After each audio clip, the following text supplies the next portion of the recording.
Students at some high schools in Chicago, Illinois, recently had some famous visitors.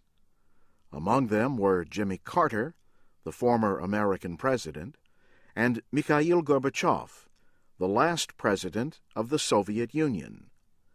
Other speakers included former South African President F.W. de Klerk and Shirin Ebadi, the Iranian human rights activist.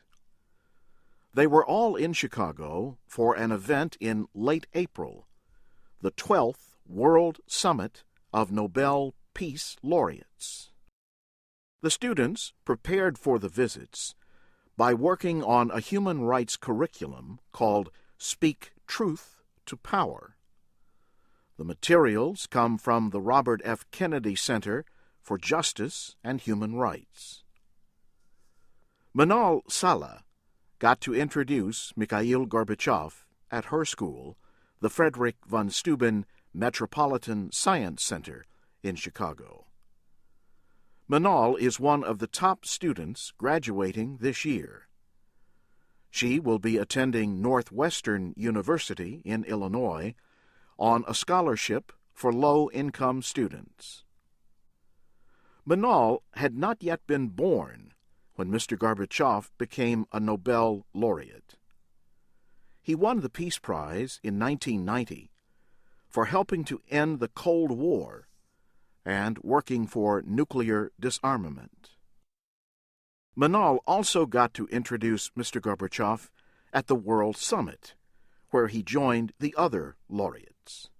We hear about them and we see documentaries, but to have them in front of us in the flesh just makes it so much more real. President Gorbachev, who came from nothing and changed the world, and he's standing in front of me in the flesh, it just makes me appreciate the value of that all the more.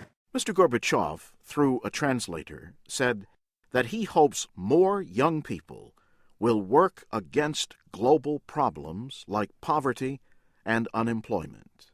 Of course, there are things that are happening among the youth that concern us, but young people have to be given a chance to take a stand, to take a position in this world.